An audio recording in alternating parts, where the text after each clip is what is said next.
In the heart of a lush valley, nestled between two great rivers, lay the village of Oakdale. It was a small, close-knit community where everyone knew each other's names, and traditions were passed down through generations. However, despite its idyllic appearance, Oakdale was not without its problems. The village was divided into two distinct groups: the wealthy landowners who lived in grand houses on the hill, and the poor farmers who worked the land and lived in small cottages below. The landowners controlled the village's resources, made the laws, and held all the power.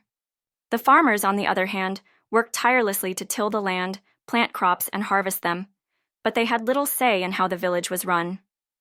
One day, a severe drought hit Oakdale, and the crops began to wither and die. The farmers, who were already struggling to make ends meet, were devastated. They pleaded with the landowners to provide them with aid, but their requests fell on deaf ears. As the drought worsened, the villagers began to turn on each other. The landowners accused the farmers of being lazy and inefficient, while the farmers accused the landowners of being greedy and uncaring. It seemed as though the village was on the brink of collapse. But then something remarkable happened. A group of villagers, led by a wise and compassionate elder named Ava, came together to form a council. The council's purpose was to create a more equitable society, where everyone had access to the resources they needed to thrive. They began by redistributing the land so that each family had a fair share. They also established a system of mutual aid, where villagers helped each other in times of need. As the council's work progressed, something remarkable happened. The villagers began to work together, sharing their skills and knowledge to create a more prosperous and harmonious community. The landowners learned to appreciate the value of the farmers' hard work, and the farmers gained a sense of dignity and self-worth. The village began to flourish, and the drought was eventually overcome. Ava, the wise elder, looked out over the thriving village and smiled. "This is what an equitable society looks like," she said. "A society where everyone has access to the resources they need, where everyone is valued and respected, and where everyone works together for the common good." The villagers nodded in agreement, knowing that they had created something truly special. In a small village nestled in the rolling hills of the countryside, there lived a family of 5. There was John, the father, a hard-working farmer, Mary, the mother, a talented cook, and their 3 children, Emily, Michael, and Sophia.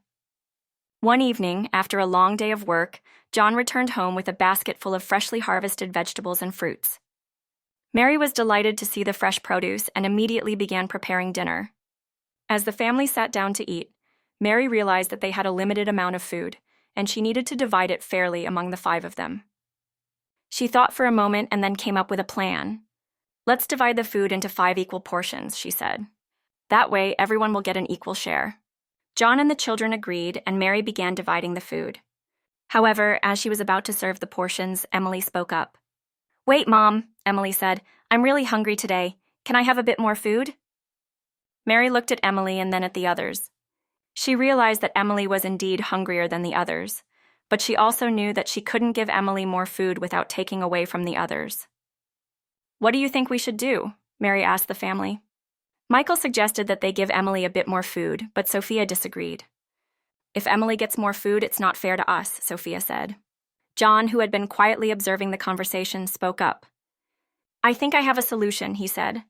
"Why don't we divide the food into 5 portions, but also keep a small reserve of food that we can use to supplement anyone's portion if they're still hungry?"